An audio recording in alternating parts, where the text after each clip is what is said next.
right, we got the text recorded going, and I'm gonna email this to you as soon as we're done. So where do you want to start? Um, Really, I don't know how I should go about this because I did have some questions and concerns that I wanted your insight on. Okay. Yes. Um, so I'm 19 years old, and I'm going through this spiritual journey, but it's kind of been a struggle for me because both of my parents are pastors, and I've been having to hide all my little, like spiritual foods and spiritual things and yeah. all sorts of stuff. So this year I asked Spirit to get me a new, like manifesting a new place for me to live. And recently I got an opportunity to go down in North Carolina, but I wasn't planning on telling them, like, to book my flight because if I did, then they wouldn't let me. And I've just been having these dreams that have, like, caused me to be scared to make this move. And so, yeah. That's interesting. So your parents would have tried to convince you that that wasn't the right thing to do. And so right. Okay. I can relate to where you are.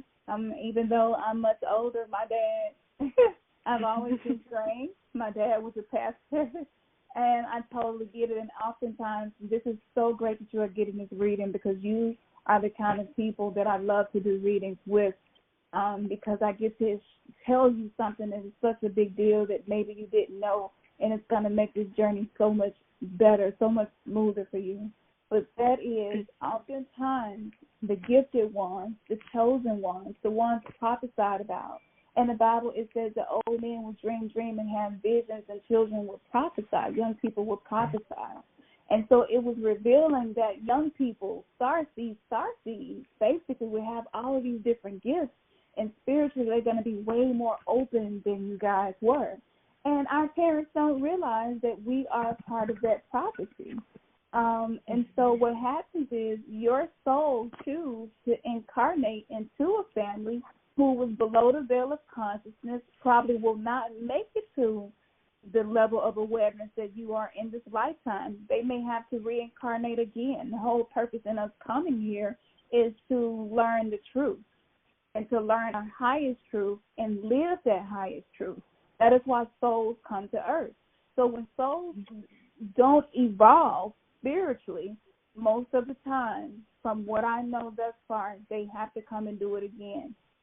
When you master yourself and you uncover the truth in your life, you have a choice whether you want to come back here again or go and do something else in a higher dimension, a higher consciousness, maybe a consciousness where you're more comfortable, maybe a 5D, 6D dimensional world where people's consciousness is, that much higher than the 3D world.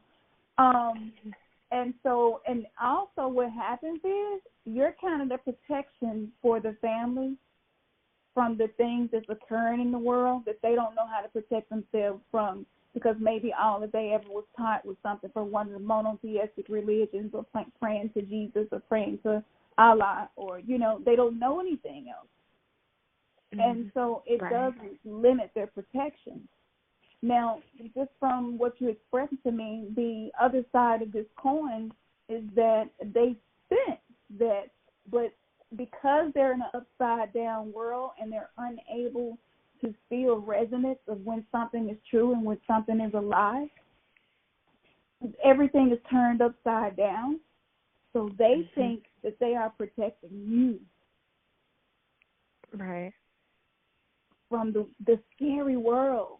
That we believe God is so powerful, but we don't believe he's powerful enough to watch over you. So we have to be little gods in your life. It makes no sense. Right. Do not try to make sense of it.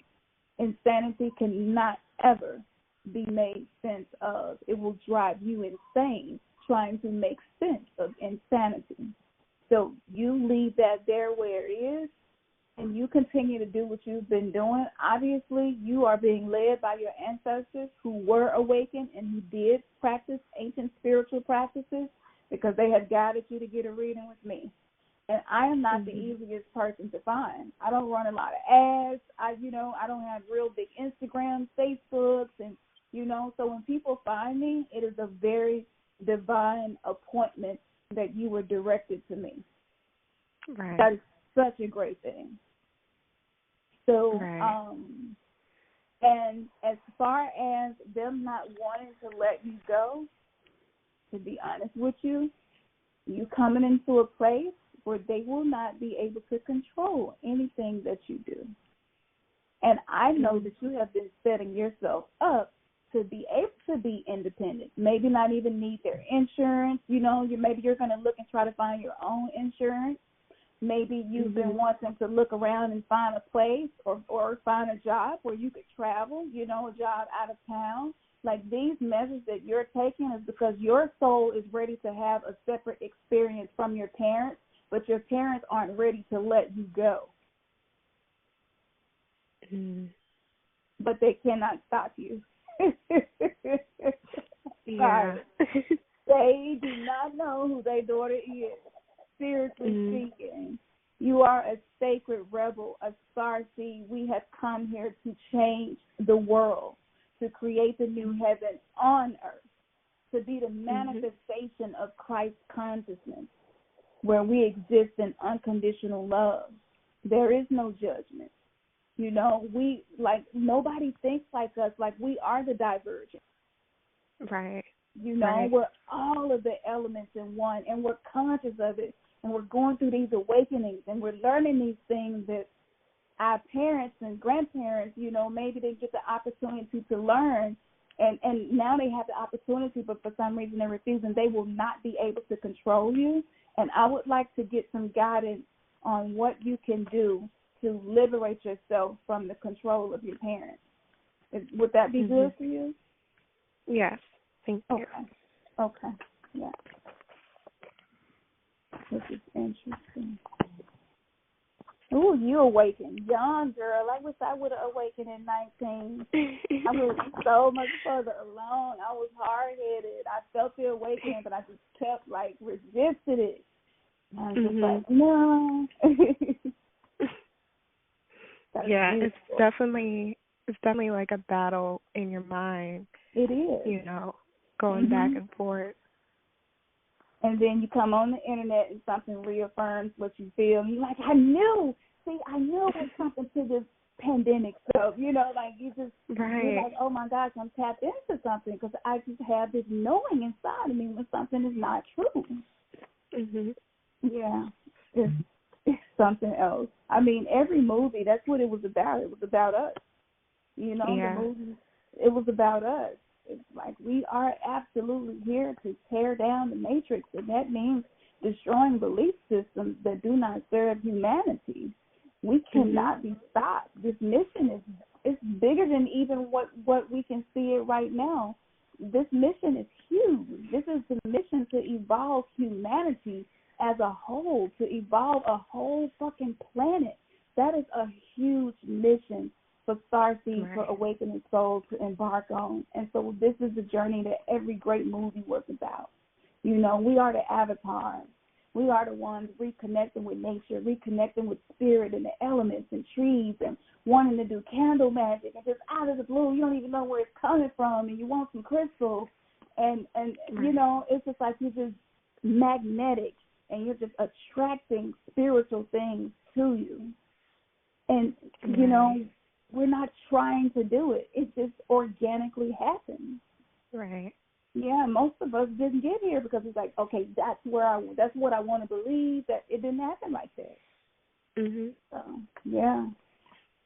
This is beautiful. Okay, so what can she do to help get from the energetic cord, the soul contract with her parents, where they don't want to release control, but she's adult. She's an adult. What can she do?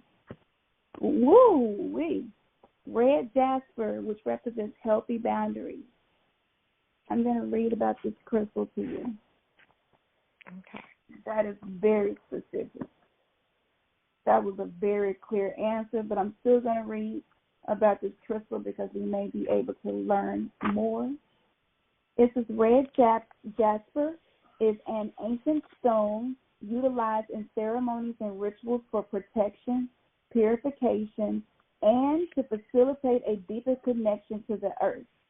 When you embark on a journey to connect with this sacred stone, you will start to awaken to the wisdom and knowledge of healthy boundaries, as this is the crystal's hidden medicine. Red jasper invites you to connect deeply to the earth as you open your heart to receive the love of Mother Nature. Breathe this healing energy of red jasper into your heart as you start to feel strong, grounded, and more balanced within. It is now time for you to awaken your inner strength as you create loving, healthy boundaries in your life. Wow. This is wow. You have attracted this powerful card into your life today to remind you of the importance of healthy boundaries. Creating and understanding the meaning of healthy boundaries for most people can sometimes be overwhelming and confusing. When you start to create healthy boundaries, you can sometimes get confused and think you are being selfish or too hard on yourself and others. This is a perfectly normal part of the process of understanding and creating healthy boundaries. So be patient and gentle with yourself and know that this process is different for everyone. Now, you may have pulled this card today because someone in your life may be taking too much from you or you are giving too much. There requires a balance in giving and receiving. You can disempower others and yourself if this sharing comes from an unhealthy intention. The divas are here offering you wisdom and healing as you master the process of setting healthy boundaries. You are generous, loving souls who provides healing and support to many people. And the divas urge you to learn to honor your own needs first, to start to know and be aware of your own and others' boundaries, remembering it is your responsibility to take care of your own needs. The action of creating healthy boundaries can bring out a deep healing of self on many levels. It brings the energy and awareness back to the heart and allows you to come from a place of love and clarity, and encourages loving, nurturing, and fulfilling relationships to blossom in your life based on mutual love, respect, and healthy boundaries. That was very specific. Yeah. Yeah. So setting yourself up, as I said, on the practical side to take care and meet your own needs as much as possible. The more you don't have to rely on them, the more liberty you have, you know.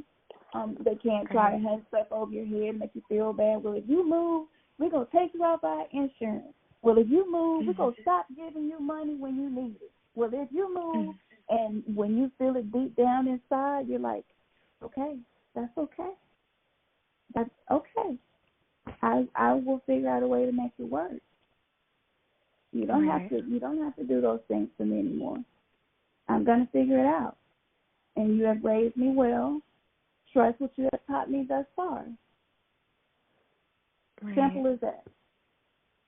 And then once you begin creating the healthy boundaries, you're going to see the areas where you need more boundaries with your parents, you know? And then you can begin making sure that you enforce them. So if they don't respect your boundaries, you can say, you know, that was not what we talked about. I asked you to respect my space, or I asked you to respect my feelings about me moving, you know, and going into a new career. And you guys are constantly talking about it all the time in a negative manner. And that is just an utter disrespect of my boundaries, and it is not healthy. And that is not healthy for our relationship. And me trying new things shouldn't cause our relationships to be unhealthy. Wouldn't you all agree with that? Like, what can they say to that other than Right. Right. So that is exactly how you deal with that. Your parents, yeah, Christianity for them, it was liberating for them. They had some experiences and seen some things. But again, if your soul is not ready for the awakening, for the truth of the world, then you're gonna have to find something to make living in this world easier. And religion was that for them. Right. It's like comfort food. Right. And so I always tell people, never try to awaken people who are in that type of spiritual sleep, because their minds could not handle the truth. Their soul is just not evolved enough to be able to handle the truth. If it was, they would be awakening as well. You see what I'm saying? Right. So it's like having a miscarriage.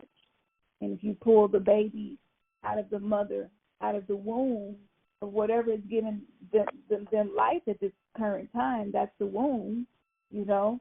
If you pull them out of that womb that's giving them life, they could like die, you know, like just spiritually kill them. Mm-hmm. And for some people, the reality that there isn't a Jesus is just too much. People will be committing suicide and doing all kinds of crazy stuff. Right.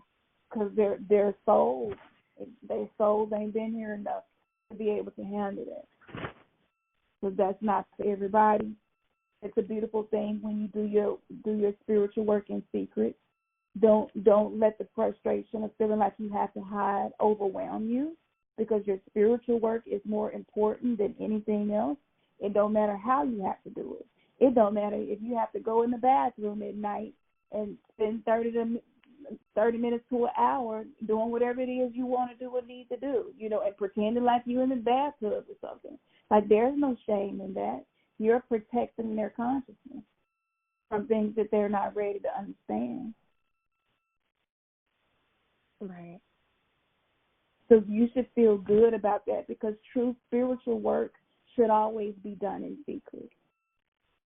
Mm-hmm. It's not for everybody to see and know, because, like, why would we need an audience? Why would we need somebody to amen us? Or to, this path is a path about the self. Right. And you detaching yourself from the matrix of people who are spiritually asleep. You are pulling yourself out of that program. You're awakening from the dream. You're coming out from under the spell of ignorance that we've been indoctrinated into on this planet. So think about it. The most beautiful gift is the one that's given in secret. Right. Because when you don't give it in secret, and you can begin, you know, feeding your spiritual ego and your spiritual work not really being heart-centered. Mm. So a lot of us had to come into families like this just so we could learn the value of practicing in secret. Mm-hmm. Yeah. So you should take pride in that. But because the world and the frequency is upside down, it's everything. The truth is always the opposite of whatever you were taught. Right. Right. So you know, instead of feeling pride, you'll feel frustration and shame about it. Like, this is just pitiful, you know. Like, I have to hide in the bathroom just to light a candle, burn a green candle to bring abundance, you know, or to bring me some more money or something. You know what I'm saying? Like, this is just ridiculous. I'm sick of this. I shouldn't have to hide.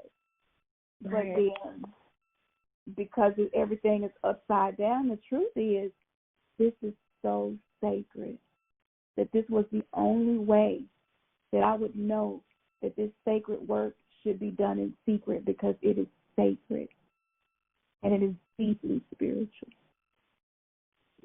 You feel the difference? Right. Yeah, I do. Mhm. You were talking about gifts, and I sing in the church and do other things in the church, and I would lead praise and worship, and I used to wonder, me stepping away from the church and going to my spiritual awakening, what that talent is for, like what I use it for. Because that is beautiful. Now let me just say this. This is really beautiful. You are in such, oh my gosh, if I could have been you when I was 19, okay? So I was singing in the church as well when I was your age, okay? That gift is based on your galactic signature is one of the things that I talk about a lot on the channel. So you could just type into a search, galactic, calculate my galactic signature. And that's basically the astrology of when you're born, but it explains everything based on the frequency of the harmonics of the planets on the day that you were born. And it will tell you all sorts of things about yourself. It will even tell you about spiritual gifts that you will get during the awakening. Okay? Okay. That's the first thing. The second thing, it is so beautiful that you are doing that. Just imagine. The fallen angels that they talked about in a lot of ancient texts, that was about us. Right. That was about people who, because the planet Earth is actually hell. Okay? The planet Earth is a very low frequency planet where a lot of terrible, terrible things happen, and it is not in balance. It is not in harmony. It hasn't been for a very long time. We all come here as this part of the planet into this universe to be the university, to learn these soul lessons, to have these experiences. So when you come into a planet that's just so opposite of who you are, it requires you to see things from a different angle. So what makes us fallen angels is that everybody who's awakening, we were once angels. And when I say angels, I mean a higher consciousness, sentient being who was spiritual, had spiritual divine assignments. And we fell to this planet. We agreed to come to this planet to awaken and help other people along the way, to awaken to the power and the spiritual power and the divinity that we have within us. Because we're the fallen angels that was talked about. And we're here to help raise the consciousness of humanity. So your voice is a very special frequency.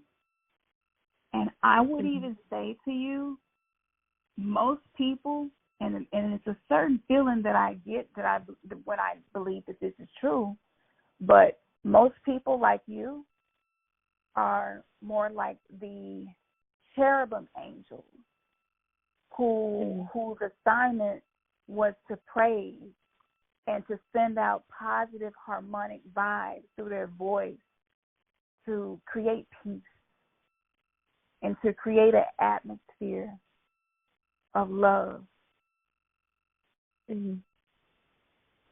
Starting to make sense to you? Yeah. Why you will be singing in the church and then going through awakening at the same time. So all the things is not true about the church. Right. Yeah. So this is what I'm being told to tell you to do. This is your assignment. Okay. For the rest of the time, you will not be going to church for much longer, maybe about a year. After about a year, you're going to be completely done with church unless you just want to go just to maybe hang out with family or something like that, or maybe a special day, or Maybe they're having a special Easter program and they want you to come and see your little cousin, just giving some hypothetical. Right. But while you are still in both worlds, viewing both dimensions, so part of you is living in the fourth dimensional consciousness of awakening, where you know about chakras and stuff, and then there's another part of you that's still doing the 3D consciousness thing, which was religion. So I want you to observe, study, and learn from that environment from the perspective of a spiritually awakened soul. Mm. Okay? This is your assignment. And you are to pay attention to the things, because I went through this. When I was still in church, I was going through my awakening. And I began learning so many things about how parasitic spiritual entities that are sometimes called demons in religion. I learned so much about how they attach to people and how it makes their eyes look and how it causes their conversation to be, or like their energy. You know what I'm saying? Like I just started studying the church. Like and so I would read and I would learn stuff, learning truth, and that Jesus never existed, and that the 10 Commandments is actually the 42 laws of Ma'at from ancient Egypt, and the Bible stole it, and just made 10 of them instead of all 42 laws of Ma'at. You can be sitting in church and they talking about the 10 Commandments, and you can just smile and know that there were actually 42, and they were written in ancient Egypt by the goddess of justice and the scales named Ma'at. You see what I'm saying? You can just listen and just observe. Just observe. You are here to observe this lower consciousness, and then you're going to be able to help people from your observation. Okay. Is this starting to make sense, or can you feel anything like something inside of you is like, this makes a lot of sense, that this is the great thing you should do, start doing? Because I feel it. Yeah, it makes a lot of sense. Study the relationship. This is going to help you to have a great romantic relationship. Study the relationships in the church, and just pay attention how being under that energy affects those relationships and those marriages. You may start seeing things like Deacon so-and-so is always looking at Sister Brown ass, even though he got a wife. And he's just paying attention, and you're just like, oh, my gosh, like, they don't even realize the very thing they're preaching about, I'm sitting here watching them do. Right. And you're just there observing. You're like, oh, my goodness, Christianity, from my observations, it had a negative impact on relationships, because most of the people in my church had been divorced or was getting ready to get divorced, or, was a single parent because the child's father left them. Like, you would think that in church you wouldn't see that many things happen. Right? Because if what they're being taught is indeed the absolute truth, then they wouldn't have the highest statistics of divorce over anyone else. Their statistics would be much lower, because they're doing it the right way. And so just by studying the church, you're going to learn so many things that will be very valuable to people awakening. Yeah. I see you have a gift of writing, too. You write really well. Yeah. And, writing and reading is like your thing. Are you going to write a book? I write poems. So okay. I can see you writing something. Yeah. Yeah. That's beautiful. Yeah, me too. Oh, I love writing poems. Like, when I can really get time to do it, it makes me feel so good just to be able to get my feelings on paper and give form to them. That's spiritual. Right. So, we'll keep doing that. That is one of the ways that you manifest with your poems. That's what I'm being told. So the next poem that you write, make sure you're writing things that like you desire to be and you desire to have in your life, and things you desire to see in the world, you know, and like, yeah, use your pen as the magic wand, and use your paper as the manifester of beautiful, beautiful healing things in this world. That's one of your spiritual gifts. Okay. Yep. That's how you manifest. Mm-hmm. Well, we went over a little bit. I wanted to this was really special. Spirit was just telling me, keep going. I'm like, okay, y'all got more? So I'm like, okay. Well, after my readings, I always ask, how was your reading? You know, how did this make you feel? Is this your first time getting a reading? Yeah, I got one for natal chart, but not Mm-hmm. for, intuition or intuitive reading. Okay. Yeah. How was it? It gave me a lot of clarity, and, I love your channel, so I was really excited to get a reading from you because you're so, you have that gift of intuition, and you just explain things very clearly, and, I want to thank you. Oh, you're welcome. You're welcome. And I want to thank you for allowing me to do your first reading. That's so special. And I actually get a lot of first-timers. So I guess it's just something about being a first-timer, feel comfortable, Right. And you just, thank you for that. And thank you for the encouragement. That just gives me the encouragement and strength to keep going, because it is very difficult being in this space when no one around you believes what you believe. It's tough. It's tough. But the beautiful part, like what you just gave me, makes it worth it. So thank you as well.